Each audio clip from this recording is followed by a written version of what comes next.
El siguiente conferencista es el arquitecto Derek Delecan. El arquitecto Delecan estudió arquitectura en la Universidad Iberoamericana en la Ciudad de México y estableció el estudio Delecan Arquitectos en 1999. Actualmente la oficina está involucrada en la investigación arquitectónica sobre hábitat social fundado por el FONCA. Entre sus premios destacan el premio CAM-SAM Bicentenario al Mérito Profesional y Jóvenes Arquitectos en la categoría de Arquitectura en el 2010, la selección del proyecto Ruta del Peregrino para formar parte de la colección de arquitectura del Centro Pompidou París, proyecto que también obtuvo el primer lugar en el 19º Premio de Obras CEMEX en la categoría Urbanismo. Su arquitectura está llena de cuestionamientos que buscan en lo sensato y en lo atemporal su mayor sustento, llevando implícita una revisión de la ciudad y del contexto. La serie de edificios que Delecan ha desarrollado a lo largo de su carrera profesional apuntan a redefinir el tema de la vivienda, compartiendo con los usuarios la responsabilidad y las ideas del proyecto, logrando que los habitantes se reconozcan en sus espacios y se apropien de ellos. A continuación damos la bienvenida al arquitecto Derek Delecan. Bien, quiero empezar por agradecer al comité organizador de la Bienal, no solo por la invitación, es mi primera vez en Quito, que esto para mí es como una oportunidad de conocer esta ciudad que conozco en mi imaginación desde hace tiempo, pero por la selección del tema que me parece tan importante. Lo necesario al leer este texto, agregaría de una forma así como personal este término de lo vital, de lo que es necesario, que en el fondo es aquello que es vital. Y se me ocurre agregar como una definición a esto, que es una definición que encontré hace tiempo, que no recuerdo el autor, pero que habla de aquello que es un lujo en la arquitectura. Y la definición decía que el lujo es todo aquello que no es estrictamente necesario. Entonces creo que esta como comparación en términos de contraste me parece como muy interesante. Y me pareció interesante en el momento de tratar de seleccionar los proyectos de los que voy a hablar, o los proyectos que voy a mostrar, porque de alguna manera nos confrontó, hablo en plural en este ejercicio hecho dentro de la oficina, con la realidad de que la mayor parte de los proyectos que hacemos son un lujo y que pocos de ellos realmente encajan dentro de esta descripción de lo vital, de lo absolutamente necesario. Entonces traté de ser lo más fiel a este concepto en la selección de los proyectos que voy a enseñar. Y este es un proyecto de este año que me parece que si acaso es el que encaja mejor dentro de esta descripción de lo vital. Es un centro comunitario en el desierto de San Luis Potosí para una comunidad de no más de 25 familias, en el que tuvimos la suerte y la oportunidad de ser invitados por un grupo que se llama Taller de Operaciones Ambientales, que trabaja dentro de la Ciudad de México, haciendo tanto estrategias sociales como estrategias de tipo ambiental. Y ellos tenían años yendo a esta comunidad, visitándola y hablando con la gente, y tuvieron este acierto increíble de, en el momento en el que deciden que van a hacer algo de trabajo, empezar por este ejercicio que ellos llamaron acuerdo de vida, que tiene como intención tener una visión holística de esta comunidad, aprovechando también el número reducido de gente que vivía y lo acotable que podía ser un ejercicio de este tipo en un sitio como este. Entonces, no voy a entrar a describirla con precisión, pero de cualquier manera me pareció interesante. No se leen las letras pequeñitas, pero la conclusión de esto, que me parece como muy interesante como para iniciar mi charla, fue este acierto al tratar de ver el problema de arquitectura o diseño de cualquiera de estas estrategias dentro de un todo más grande, y antes de proponer cualquier cosa, entender cómo afectaba a las distintas actividades o dinámicas de esta comunidad. El proceso se inició, tanto el proceso de acuerdo de vida como más adelante el proceso de diseño de este centro ejidal, por medio de esta dinámica de talleres participativos. Fue la primera experiencia que tuvo mi oficina o que ha tenido mi oficina y yo personalmente con este tipo de actividad, y fue en verdad como muy revelador o profundamente revelador el trabajar directamente con la gente y descubrir rápidamente que muchas de estas cosas que nosotros podemos asumir como necesidades hay que revisarlas con la gente que está viviendo o que está teniendo estos problemas para poder entonces determinar qué es exactamente lo que vamos a hacer. Y con la sorpresa de que muchas cosas que para nosotros podrían parecer obviedades o podrían parecer cosas que estaban más allá de una discusión, sentido común, resultaban a la hora de tener esta voluntad de ver los distintos matices, resultaban que no eran tan obvias y los resultados resultaban ser distintos a lo que nosotros pudiéramos haber asumido. Este es uno de los símbolos de la tradición de este grupo de gente en el desierto de San Luis, que lo acercaron a nosotros en estos talleres comunitarios como una imagen que para ellos era representativa, y de inmediato descubrimos pues que estaba hecha de estos, a ver cómo funciona esto, de estos pequeños módulos, y nosotros a través de las visitas y esto habíamos determinado que la construcción se haría en adobe. Esto era algo que no cuestionamos más por la falta de recursos o por la limitación de los materiales en el sitio. Entonces, en el taller participativo lo que hicimos fue romper este símbolo y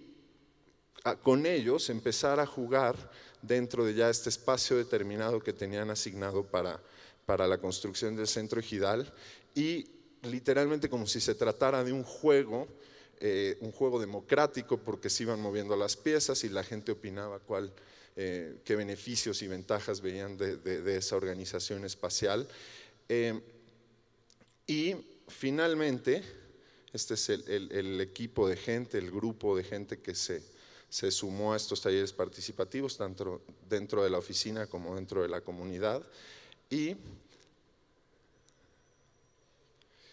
esta fue como la distribución final a la que llegamos. Y me quedo un momentito en esta imagen. Cuando dije que había sido como realmente satisfactorio para la oficina, insistiría en ese tema, porque esta es una comisión que ha permitido dentro de la oficina replantear cuál es nuestro papel como arquitectos. En este ejercicio nosotros podría definirlo como que nos convertimos mucho más en un catalizador, en un traductor, en un gestor de unas necesidades muy concretas, tanto de la gente como de las posibilidades existentes dentro de este sitio con tantas limitaciones. Entonces, por ejemplo, la materialidad que, como había mencionado antes, está hecha de adobe. Esto fue algo que no se cuestionó porque transportar materiales a esta comunidad es muy difícil, y es una comunidad en el desierto, que en realidad es casi un semidesierto. Lo único que hay es tierra, ni siquiera las piedras son muy escasas. Entonces, bueno, se definió el adobe, y en ese proceso descubrimos otra cosa que fue como muy interesante o muy rica, y es que esta tradición de construir con adobe estaba en vías de extinción, si es que se puede usar esa expresión. Entonces, ahí descubrimos también como un beneficio añadido muy interesante para la comunidad, y es que la última generación de gente que trabajaba con adobe o que sabía construir con adobe, que eran gente entre sus 60 y 70 años, nos dimos cuenta que si no se aprovechaba esta oportunidad para que se construyera dentro de la comunidad de esta manera, y esta gente entonces pudiese de alguna manera mostrar y enseñar a la siguiente generación, y entonces hacer este relevo y rescatar esta tradición. El adobe, como todos saben, tiene limitaciones muy claras en términos de dimensiones con las cuales se puede construir. Entonces ahí venía otra serie de limitaciones que acotaban nuestro papel como arquitectos. La necesidad esta imperante de tener una gran sombra que articule todo el espacio comunitario y de nuevo pues viendo en el entorno inmediato qué tipo de, en este caso es como un carrizo hecho de una de las plantas, de las pocas plantas que existen en la zona, y de estos postes comerciales de acero que determinamos que se pueden transportar de manera sencilla. Imágenes del proceso, esto está en proceso de construcción y debe estar terminado antes del año, como centro ejidal del que hablaban repetidamente en estos talleres, como una necesidad de tener un epicentro, un punto focal donde la gente se pudiera reunir. Y de nuevo, estas imágenes a mí me entusiasman casi por la falta de, la ausencia de arquitecto o de esta figura de arquitecto en términos de cómo lo entendemos convencionalmente, porque, no, aquí no tengo una imagen, pero la realidad es que si uno recorre esta comunidad, las pocas construcciones que hay del pasado son exactamente de este tipo. El resto se hicieron con concreto y como pueden imaginar, pues tienen todos estos tienen todas estas problemáticas en términos bioclimáticos y en términos de mantenimiento, etcétera, que se resuelven a través de una cosa que siempre ha existido, que es esta construcción en términos de adobe. Bien, este es otro proyecto de vivienda de interés social en la ciudad de Oaxaca, a aproximadamente 16, 17 kilómetros de la ciudad de Oaxaca. Para esto nos convoca un cliente extraordinariamente inteligente con quien hemos disfrutado profundamente trabajar, con una aproximación muy progresista de hacer lo correcto y de buscar un beneficio directo para la gente que los iba a habitar. Y esto lo menciono porque no es lo que ocurre normalmente. La vivienda en México, como en la mayoría de nuestros países, está, diría, secuestrada o monopolizada por un modelo de tipo económico que tiene por prioridad una ganancia económica y que temas como la habitabilidad y los beneficios que vaya a obtener de inmediato y a largo plazo el habitante prácticamente no existen. Entonces empiezo con esta como publicidad que es cualquier publicidad, pero que es muy típica y que nos habla de ciertas cosas interesantes. Para nosotros en términos de la traducción o de esto leer entre líneas este tipo de imágenes, encontramos que primero que nada está apoyada en un modelo como americano, de los años finales de los años 60, 70, del suburbio americano, del sueño americano como modelo de vida, que después se ha ido repitiendo de manera sin cuestionarse en distintos sitios. Ahí hay unos títulos muy pequeñitos, pero estas son viviendas en zonas tan diferentes como Chiapas en el sur de México o Chihuahua en el otro extremo, y estas viviendas no solamente son idénticas, sino que no hacen ni siquiera ningún tipo de adecuación específica al sitio y las consecuencias pues son como bastante obvias. Entonces, uno de los temas que decidimos poner al centro de este ejercicio fue este sentido de pertenencia. Al haber una escasez tal o prácticamente una ausencia total de alternativas de vivienda de interés social en mi país, se ha asumido con el tiempo que ese modelo es el único modelo probable debido a que eso es lo que pide la gente, cuando menos eso sería el argumento básico de los desarrolladores. Entonces nos pareció como importante empezar por cuestionar este argumento base y ver qué podíamos construir a partir de él. Entonces, la ciudad de Oaxaca es una ciudad increíblemente turística, y la razón de que sea increíblemente turística es que es bella, tiene una tradición profunda, una tradición como muy antigua. Y en términos concretos, en cuanto a su arquitectura, es esta tradición de construcción masiva con ventanas 2:1 y sobre todo con este predominio del color. Entonces nos pareció que ahí mismo teníamos una base para desarrollar nuestro proyecto y para generar este puente en términos de identificación y de pertenencia, rompiendo con esta ecuación de que las casas debían de verse de una manera y que no se podían hacer de otra manera porque el público no respondería. Este proyecto, de manera como muy consciente tanto para el cliente como nosotros, no es ideal en términos de que no está dentro de la urbanización importante, dentro de la masa urbana de la ciudad. Se analizó con cuidado porque era un terreno que ya estaba listo para desarrollarse. Está a 14 kilómetros, creo que dije como 16, 17, dependiendo de cómo se midan,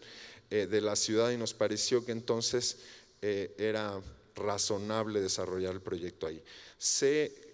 trata de dos proyectos, que voy a mostrar primero, que son 3 hectáreas de desarrollo, donde nosotros no pudimos lotificar ni urbanizar. Entonces hicimos un proyecto mucho más de desarrollo de un modelo de casa, y luego estos dos lotes que en total suman 11 hectáreas. El resto de manchas de casas es un desarrollo que ya está prácticamente construido o que está en proceso, me parece que son cerca de 3.500 casas. Entonces aquí lo de interés para nosotros es que esto es una situación de lo más convencional en México, donde se urbanizan zonas que no tienen un plan regulador, y entonces hay que adivinar como muchas de las,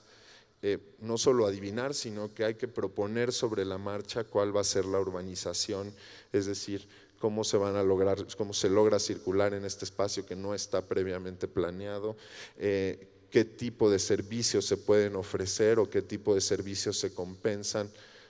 No se ve lo voy a hacer mejor acá. ¿Qué tipo de servicios se compensan, ya sea hacia el poblado más cerca, que en este caso es Tlacolula, que está apenas a 4 kilómetros de distancia, o hacia la ciudad de Oaxaca?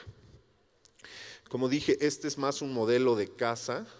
que un sistema. La palabra sistema después se vuelve central en este ejercicio, cuando menos desde nuestra postura. Y el acierto aquí es un acierto muy sencillo. Cada peso, cada centavo es vital en el diseño de estas casas, y eso para mí cuando menos lo hace como muy interesante, o hace que el reto se vuelva como muy rico. Y al grado de que si han visto estas imágenes de vivienda social en mi país, la gran mayoría de las veces ni siquiera se construye la Torre del Tinaco, y entonces se vuelven estas ciudades, en esta imagen que hemos visto muchas veces, como de ciudades tinaco. Al visitar, cuando nos ofrecen colaborar en este proyecto, visitamos la oferta que estaba no solamente de manera inmediata al lote, sino otro tipo de ofertas en la ciudad de Oaxaca, y tenían un problema básico todas, bueno, tenían varios problemas, pero uno de los problemas que nos pareció como más interesante convertir como en uno de estos temas centrales para resolver, era el tema de que no tenía ningún área cubierta al exterior, en un clima como Oaxaca, que es fundamentalmente cálido, y que las circulaciones, al querer estar en el interior, acababan con cualquier posibilidad de una distribución sana. Entonces, aquí, y pido una disculpa de que se vean con tan poca calidad las imágenes, que yo las veo bien acá en la computadora, pero déjenme ver si funciona esto. Bueno, lo que hicimos es, como mostré al principio esta imagen como de la tradición, esto es un principio con el cual nos sentimos muy cómodos diseñando en la oficina, y es esta máxima de observar y nutrirnos y permitir que la tradición del lugar específico en el que estamos trabajando sea uno de los elementos que define de manera directa nuestro proyecto. Entonces, lo que hicimos en este caso, y para lo cual el cliente fue como muy sensible, fue que no debía de haber circulaciones internas, sino que debíamos de hacer exactamente lo mismo que hacía una casa antigua, una casa del pasado en Oaxaca, porque el clima te permite ir de una habitación a otra habitación por medio de un pórtico exterior, y de esta manera nos deshacíamos de este porcentaje de hasta el 15 o 20% de la circulación dentro de la casa, que como dije, hacía tan complicada una distribución sana, y al mismo tiempo estábamos ganando esta circulación externa que se vuelve en el pórtico, se vuelve en el área como vital para habitar estas casas. Y bueno, lo único que hace esta casa después es que tiene distintos planteamientos de crecimiento. Como dije, no es un sistema, sino que es una casa con distintas etapas de crecimiento. Hasta el momento se han construido 2 prototipos de esta casa. Lo que ven al final son las casas que mostré en el plano, hechas por otro desarrollador. Y en esta imagen ya se ve esta aproximación como muy literal a la imagen que mostré al principio, de color, de rodapié, de ventana 2:1. Entonces, de nuevo, de manera como muy cómoda, sentimos que podíamos trabajar con estas reglas así de estrictas y que esto podía tener una respuesta positiva en el imaginario de la gente, el tratarse de algo que siempre había estado presente en sus vidas, ¿no? Está hablando del centro histórico de la ciudad de Oaxaca. En estas imágenes presentando al municipio, ¿no? Estos patios centrales tan típicos de esta tradición, imágenes comerciales para vender el proyecto. Luego, el siguiente proyecto, el de las 11 hectáreas, en este caso sí pudimos urbanizar, lo cual lo hacía como muy distinto, nos permitía abordar otros temas que nos parecían como fundamentales en una propuesta más completa. Y en este caso la palabra básica o el concepto básico al centro fue el de que debíamos de generar un sistema, de que por ningún motivo debemos de trabajar en un modelo de casa, incluso ni siquiera un modelo de casa con capacidad de ir creciendo con el tiempo como el proyecto anterior que mostré, sino este sistema que fuese tan flexible que nos permitiera resolver los problemas más importantes o que habíamos observado en términos críticos de este tipo de conjuntos. Y es que si hay un solo tipo de casa, después esta casa, dependiendo de cómo se orienta, porque todas las casas no se pueden orientar de la misma manera, o era exitosa o era un fracaso en términos bioclimáticos, pero después también reconociendo este ingrediente orgánico, que es absolutamente vital para una dinámica de este tipo, donde la esquina se convierte en comercio, donde las casas se van sumando porque la familia va creciendo, donde las casas cambian de programa con el tiempo, en fin. Entonces, para esto diseñamos, como dije, un sistema basado en 5 piezas básicas, 1, 2, 3, 4, 5, donde va habiendo distintos movimientos que resuelven el programa de manera sencilla, pero de manera distinta, y después muy interesados en las posibilidades de cómo estos módulos tan sencillos, como si se tratara de un Lego, se empiezan a combinar y las distintas posibilidades que nos ofrecen. Como dije, no solamente para los temas específicos de cada vivienda o de cada familia, sino para el tapizo, el tejido urbano general. Entonces, estas imágenes de este video hecho de manera como muy sencilla, tomando fotografías, primero mostraba las posibilidades con un solo nivel. Estas son tres de los módulos, porque cuando empezamos a hacer el ejercicio con 5 módulos nos dimos cuenta que era demasiado complicado y además irrelevante para nuestro argumento en términos de mostrar que estas posibilidades pues eran como muy ricas. Este tema, ahora este proyecto, tenemos, como recibimos la noticia, para nosotros como muy rica de que en enero estará listo para continuarse, y el tema de estas como múltiples opciones, ahora en esta segunda etapa nos hemos dado cuenta que tendremos que encontrar una manera eficaz de acotarlo para que tampoco se vuelva en un laberinto en términos de las posibilidades a la hora de la comercialización del proyecto. Bien, este es otro proyecto en el cual diría que el tema central fue el tema de integrar y de hacer comunidad. Porque es un sitio realmente privilegiado en el punto más al norte de la península de Yucatán,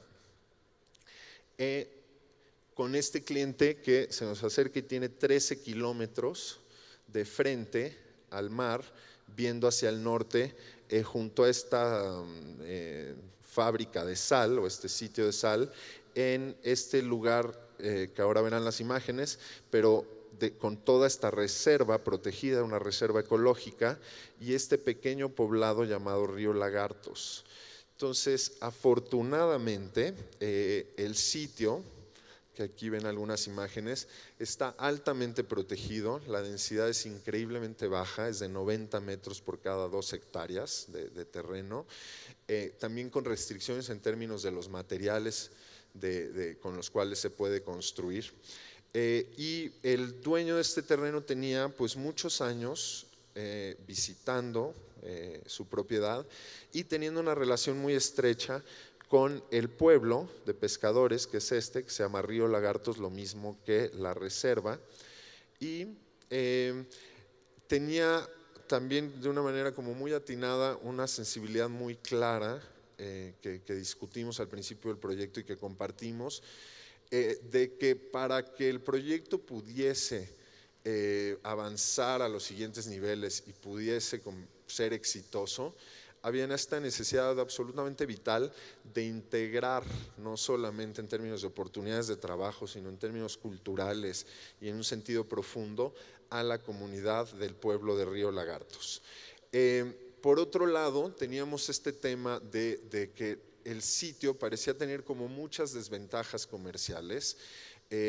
Todo este estado es increíblemente rico en términos de playas, cenotes y de otros sitios absolutamente extraordinarios. Y si bien este sitio también es increíblemente bello, pero estaba mucho más retirado que otros sitios mucho más cercanos al aeropuerto, 1 y 2 tenía muchos menos servicios, o podría decir incluso que había una ausencia total de servicios. No hay luz corriente, tampoco hay drenaje. Entonces, esto estaba también al centro del planteamiento, y muestro esta imagen porque una de las preguntas que nos hicimos arrancando el proyecto fue: ¿cómo podemos construir cómo podemos usar todas estas desventajas y convertirlas en una ventaja para el proyecto? Entonces, a través de una búsqueda extensa en Google de distintas cosas, nos encontramos con el eslogan de una de estas compañías que hacen hoteles en Oriente, que se definía a sí mismo como que ofrecía una experiencia de Robinson Crusoe de lujo. Y esto nos pareció entre divertido, pero profundamente interesante, porque de pronto ahí tuvimos este momento como de eureka. Esto es, podemos hacer que todas estas desventajas que vienen de esta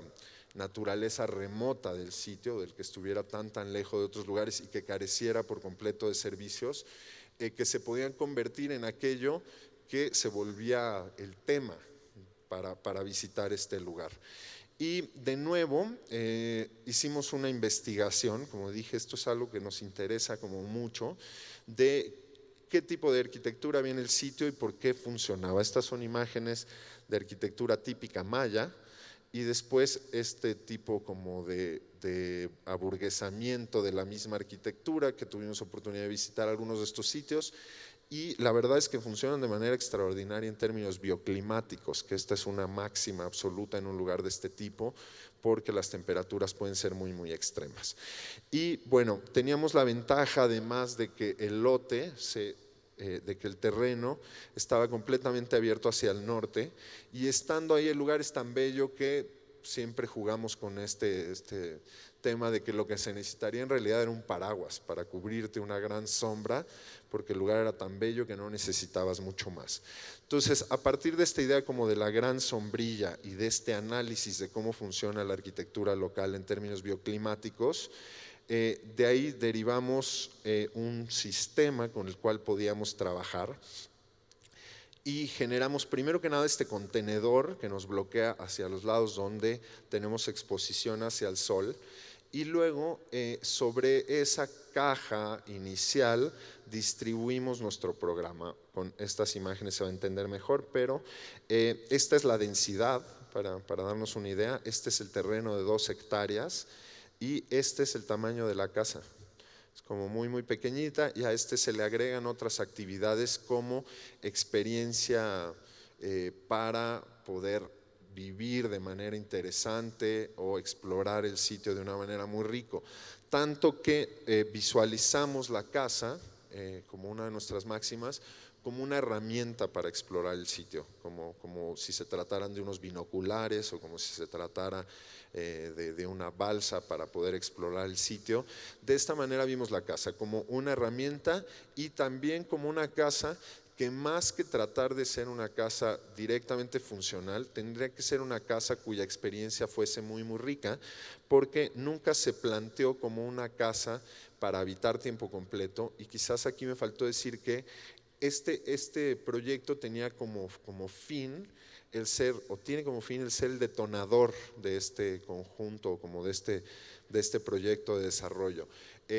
Más adelante se plantea diseñar un pequeño hotel, un embarcadero o un programa más complejo, pero la forma en la que nos lo propuso el inversionista y el cliente es que debíamos de hacer una construcción que tuviese el impacto suficiente para que fuese claro cuál era el tipo de inversión que se podía hacer en este lugar y después salir a conseguir el dinero. Entonces, de nuevo, me da pena que sean tan poco claras las imágenes, pero si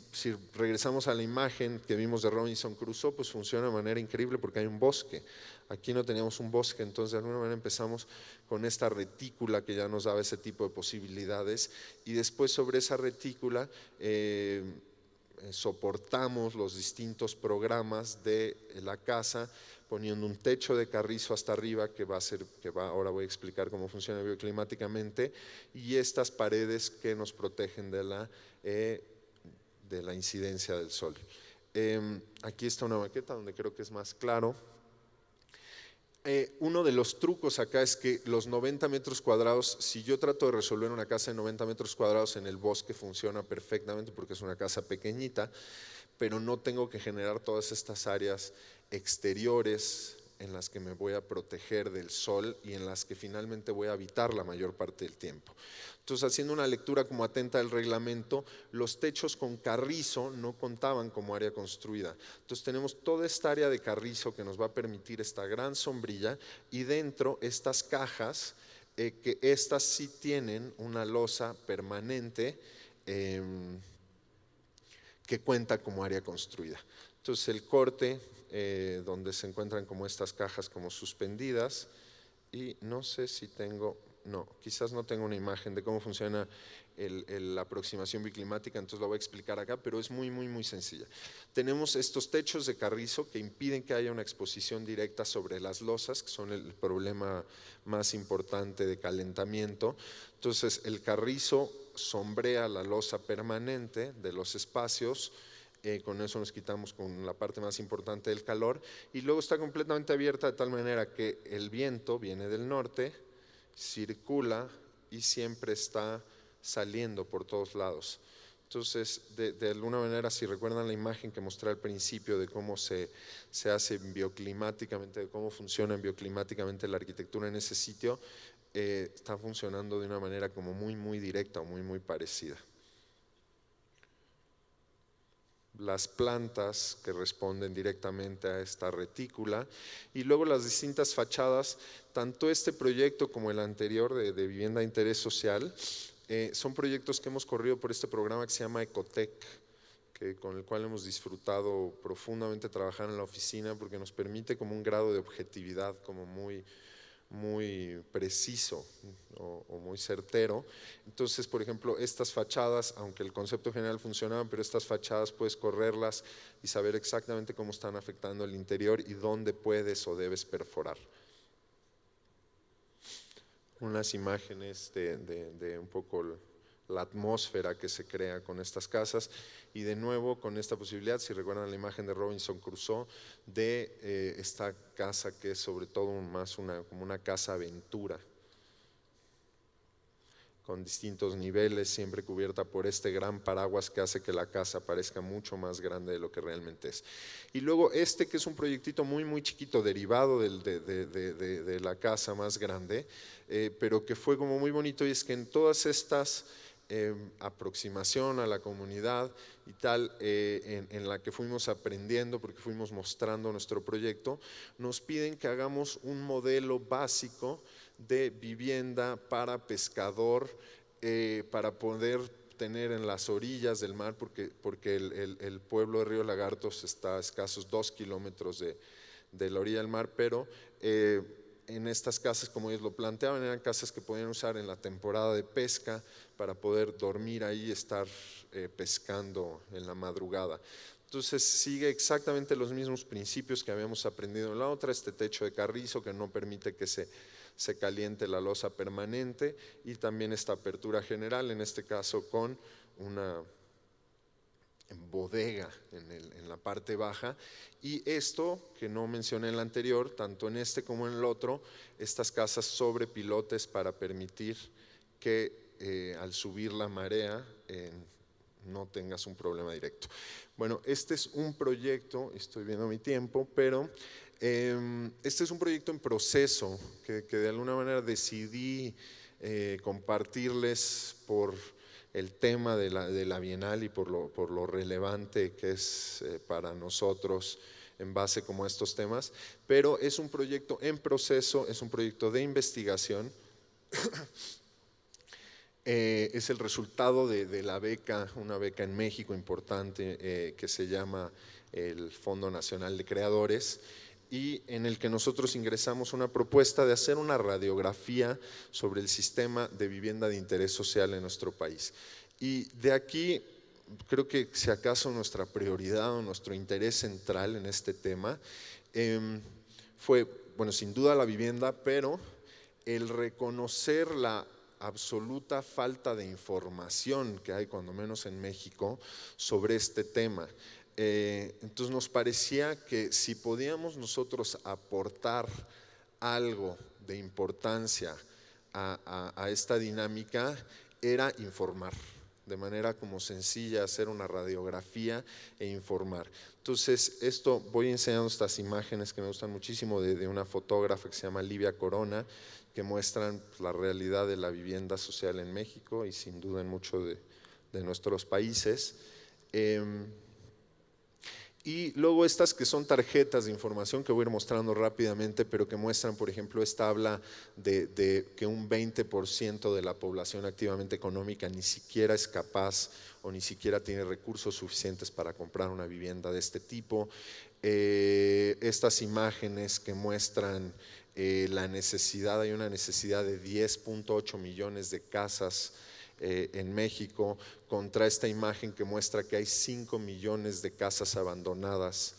que no es un número menor. O sea, el déficit es de 10 millones y sin embargo hay 5 millones de estas casas abandonadas. Y aquí la pregunta obvia es, ¿y por qué no se atiende a las causas de este abandono? Y las causas de este abandono pues son múltiples, pero son o bien inseguridad, o es que la casa,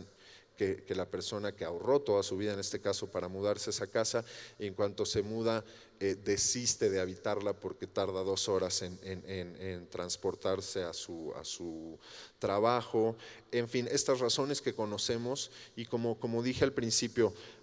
hasta aquí no estamos tratando de descubrir el hilo negro, lo que estamos tratando de hacer es de hacer una radiografía que pueda informar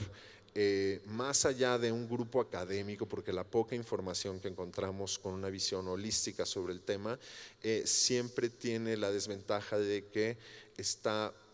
construida de tal manera que tiene un interés fundamental para gente o de nuestro gremio o de la academia, y en nuestro caso quisiéramos que este documental, que debemos estar terminando a final del año 2013, del año siguiente, pueda tener también como una audiencia en términos de la gente que se ve afectada por este fenómeno, que son los derechohabientes. Esta imagen que rápidamente, esta es la de las imágenes, la de las viviendas abandonadas. Parte del ejercicio lo que hace es desglosar o romper en partes los distintos actores y cómo se relacionan o interactúan entre ellos. Aquí los tenemos: el derechohabiente, patrón, gobierno, árbitro, etcétera, los desarrolladores, y ir descubriendo qué papel, no solamente qué papel están jugando, sino que tan fieles están siendo a esta como promesa original de cuál debía de ser su rol dentro de esta dinámica. Esta gráfica que nos muestra el porcentaje de indirectos, es decir, de intereses, seguros, etcétera, que acaba pagando el derecho habiente contra lo que es realmente capital directamente relacionado con la compra de la casa. Esta gráfica que nos muestra en rojo es el capital que alguien que se comprometió con este sistema está gastando mes con mes en la compra de su casa. Esta es bastante dramática porque esta persona, pues los siguientes 10 o 15 años, si tiene este ingreso, tendrá que asignar esta parte roja a la compra de su casa, y el resultado, que viene más adelante, también es especialmente dramático porque encontramos que la persona acaba pagando hasta 5 veces el valor de su casa por medio de estos intereses, etcétera. El problema más, diría yo, dramático, casi como una fatalidad social, es que está bien documentado y hemos encontrado que estas casas en la inmensa mayoría de los casos no tienen ningún tipo de plusvalía. Entonces, no solamente trabajo todos estos años para comprarme una casa con un porcentaje tan alto de mis ingresos, sino que finalmente cuando la tengo, o es inhabitable por las razones que vimos, o no tiene plusvalía, y esto en términos sociales tiene un impacto increíble. Uno de nuestros intereses también al hacer este documental no es solamente informar sobre los temas de vivienda de interés social en México, dentro de la compra-venta de estas viviendas, sino el impacto general que tienen a nivel social o de manera como observando a la sociedad en su conjunto. Y esto pues son muy claros los efectos en términos de que hace de la ciudad un desastre porque tienes a esta gente movilizándose de un lugar a otro durante horas. Tienes a un grupo social que no tiene pues ninguna posibilidad de desarrollo social o de escalar o de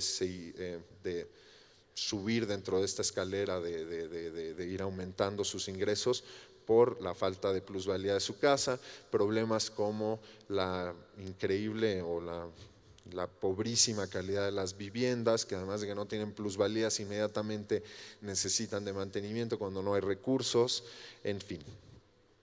Este es un ejercicio, y con esto termino este proyecto, pero que hemos hecho, también hemos hecho este ejercicio de ver qué me prometen y hacer una traducción literal de qué es lo que me prometen. Cuando me dicen que estoy muy cerca del transporte público, en algunos casos hemos ido a medir literalmente de qué están hablando, y normalmente cuando dicen que estoy cerca de algún transporte público estoy a 1 hora del primer metro o a 6 horas caminando. Entonces también nos ha interesado mucho este tema cultural de cómo se vende, de cómo se construye el imaginario colectivo de la vivienda social. Este es un proyecto que asocio con estas máximas de las que hemos estado hablando por su impacto social. Es un proyecto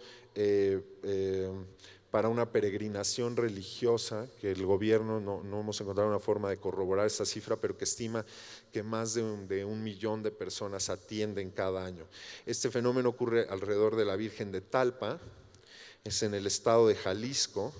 117 kilómetros cruzando la sierra con distintas altitudes, y pues una tradición de la colonia que ha sobrevivido hasta nuestros días,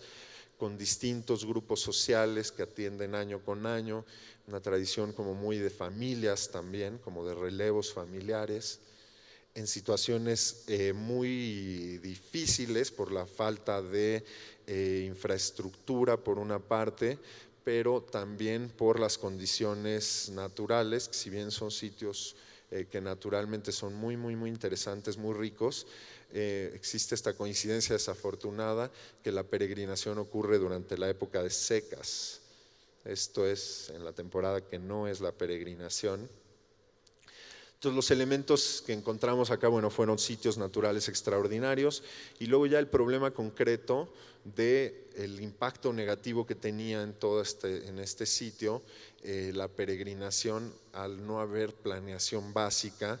de servicios vitales, como es el desecho de basura, baños.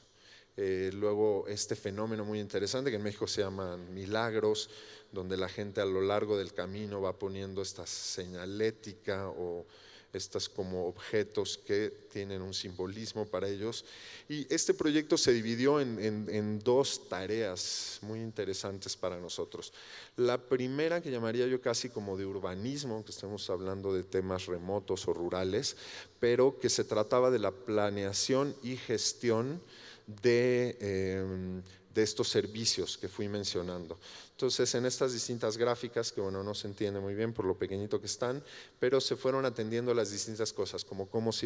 íbamos a abastecer de agua, cómo podíamos prestar servicios médicos durante la peregrinación, cuáles eran los lugares ideales para hacer esto, desechos, áreas de reposo, áreas para comer o abastecerse de comida, etcétera. También trabajamos este proyecto con la misma oficina que mencioné al principio, Taller de Operaciones Ambientales. Hicieron este descubrimiento que fue como que nos pareció a todos como muy potente, y es que esta es la ruta del peregrino y se encuentra tejiendo estas tres zonas que tienen un grado de protección. Entonces el planteamiento es que en los siguientes años se irá protegiendo esta área para crear un cinturón que teja estas otras áreas de protección. Uno de los programas que propusimos y que ya se ha puesto en marcha es que los peregrinos, a través de esta vegetación que analizamos que podía soportar esta etapa de secas, pero que al inicio de la peregrinación se les da un árbol que plantan en un recorrido, en áreas designadas para irse sumando a esta área de protección ambiental. Y la segunda parte del proyecto se trata sobre una serie de proyectos icónicos que tenían como objetivo enriquecer o dotar de una nueva narrativa a la peregrinación. Para lo cual, junto con Tatiana Bilbao, que me invita a participar en este proyecto, hacemos una coordinación, una curaduría de distintas oficinas, Ai Weiwei en China, dos oficinas en Suiza que son HHF y Christen-Gantenbein, Alejandro Aravena de Chile y un grupo de arquitectos y diseñadores en México a trabajar la visita al sitio. Y al final, como cómo asignamos los distintos proyectos. En realidad la ruta empieza en este sentido. El primer proyecto y lo hice yo con la oficina de Tatiana, y yo también hice el último proyecto invitando a una amiga que es Roxana Montiel, cuya oficina se llama Periférica, y acá los voy mostrando. Entonces el primero tenía como interés que era el único que estaba en una zona medianamente ocupada, no diría urbanizada, pero tenía como interés el que se encontraba en este punto en el que se juntaba como un tráfico de gente que venía de Ameca y de otros que se estacionaban acá o llegaban en camiones acá. Entonces, de alguna manera era casi como el inicio de la peregrinación. Una de las preguntas importantes para nosotros en este caso fue ¿qué debíamos de hacer que tuviese relevancia para esta tradición cultural y para la gente que hacía esta peregrinación año con año? Y de manera también como muy cómoda decidimos desde un principio que debíamos de trabajar de manera simbólica, o debíamos de trabajar de una manera muy estrecha con ciertos símbolos, en este caso el más obvio de todos en esta tradición, que es la cruz, con también este hecho como muy obvio, pero que sin embargo nos parecía como muy interesante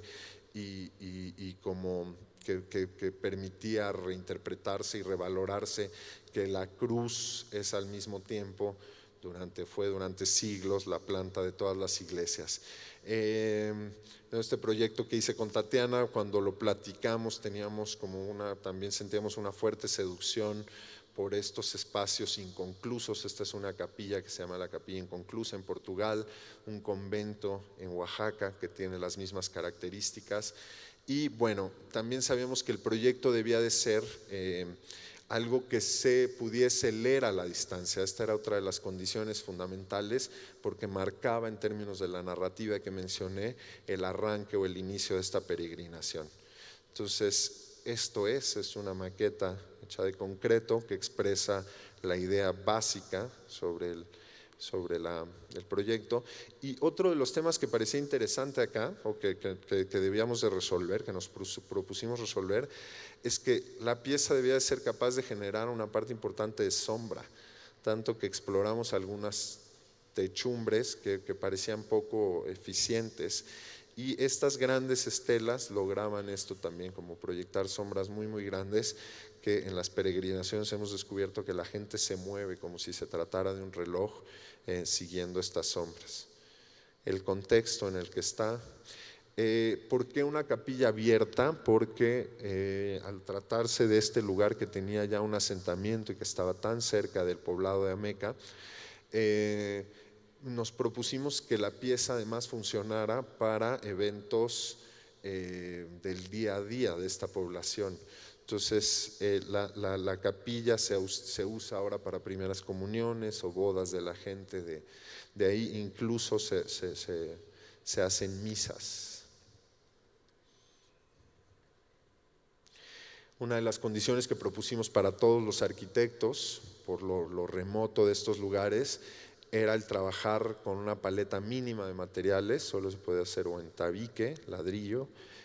concreto o piedra, no había más. Y otro de los temas interesantes es que propusimos o fijamos como una máxima el que no debía de haber ningún detalle, que debía de ser como arquitectura planteada con el mínimo o con una ausencia de detalles. Esta es la segunda pieza que encontrarías como peregrino en el camino de la oficina de Christ en Gantenbein, que ya también se terminó de construir y está como bastante publicada. La pieza de Ai Weiwei, que es un mirador también que juega con este como cruce de dos puntos. Estas las voy a enseñar más rápido para detenerme en la otra pieza que hicimos dentro de la oficina. Una pieza que hace la oficina de Tatiana Bilbao, que está en proceso, también un mirador. Los programas que nos propuso la Secretaría de Turismo, en este caso, que fue el cliente directo, es que fueran o miradores, o santuarios, ermitas, y nosotros jugamos con esas interpretaciones. El arquitecto local del estado de Jalisco, que hizo los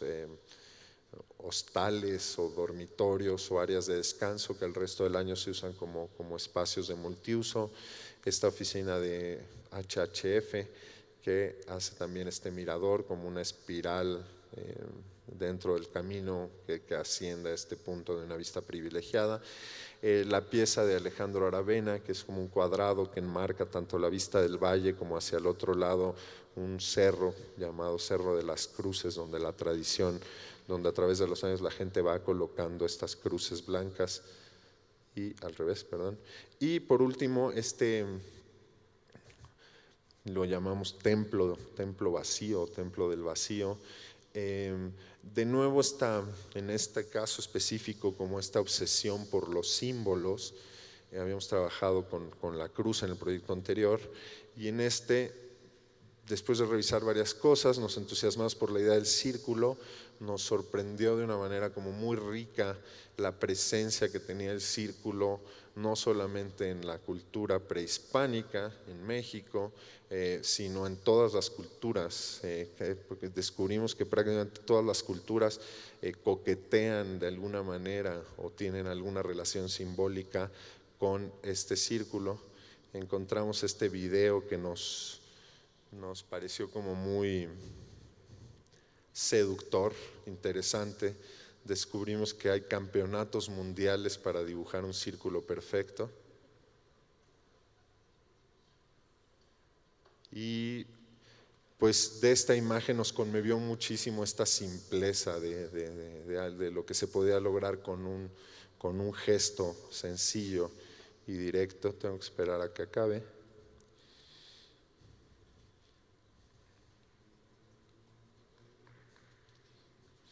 No puedo salir.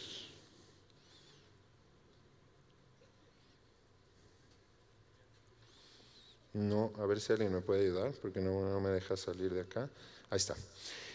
Y bueno, el círculo de inmediato hizo clic, como decimos en México, o nos pareció como muy interesante por el sitio específico en el cual estábamos trabajando, con una topografía muy interesante, un escurridero que se convierte en un río en época de lluvias. Entonces la topografía trabaja de alguna manera como con un valle miniatura, y las posibilidades de que le ocurren a una forma tan pura como un círculo, sin tratarla de complicar mayormente, cuando se dispone en una topografía y en un sitio de estas características. Entonces lo que ocurre es que que de pronto tengo la posibilidad de pasar por debajo de una manera muy estrecha, que me obliga a inclinarme o a hacer esta reverencia religiosa o espiritual. En otros momentos tengo una entrada de hasta 4 metros que parece como la entrada principal. Entonces le pasan todas estas como definiciones específicas con la topografía al círculo, que nos parecieron como muy ricas. La gente inmediatamente descubrió otras maneras de habitarlo y de experimentarlo que nosotros no habíamos imaginado. Para Roxana y para mí también funcionaba de manera como muy seductora esta idea del círculo como un marco de algo que ya estaba ahí, de algo existente, a lo cual era importante ponerle atención. Usamos mucho esta referencia entre nosotros de un poema que ambos conocíamos y que hemos disfrutado mucho, que es el poema de Ítaca, de Constantín Cadafi, que al final dice: cuando llegues a Ítaca, Ítaca no te ha regalado nada, tan solo te regaló el viaje. Y para nosotros esta imagen funcionaba de cómo el peregrino viene caminando en este sitio y de pronto ya está en este bosque que naturalmente es muy rico y muy bello, y que nosotros lográramos hacer una pieza que sirviera como marco y que recordara la belleza de este sitio natural.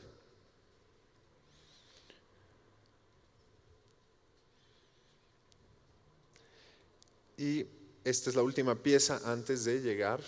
a la Catedral de Talpa, que es el origen y el propósito de la peregrinación. Y por último, y en tiempo estoy muy bien, este proyecto que me pareció interesante mostrar, si acaso tiene como una relación indirecta, pero lo que fue como muy curioso para nosotros fue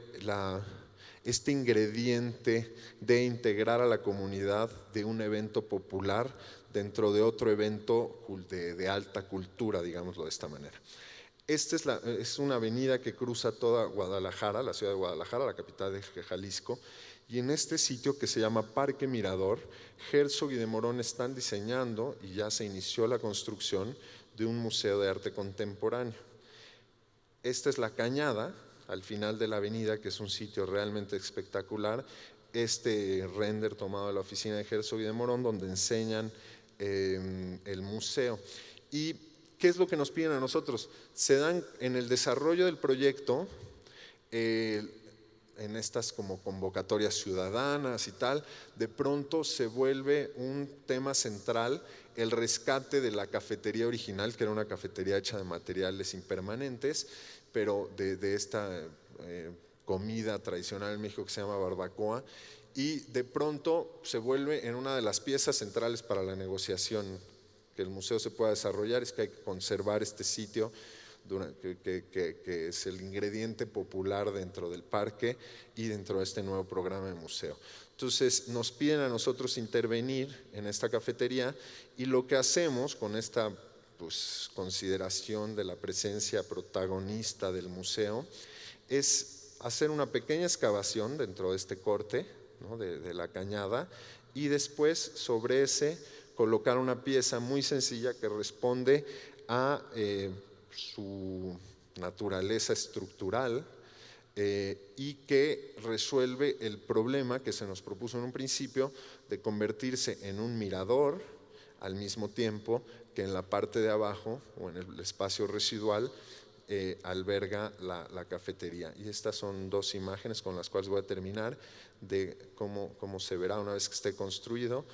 El museo queda de este lado y la cubierta de la cafetería se vuelve en esta plataforma sencilla para disfrutar de la vista, y abajo esta área cubierta de cafetería. Y con eso termino. Muchas gracias.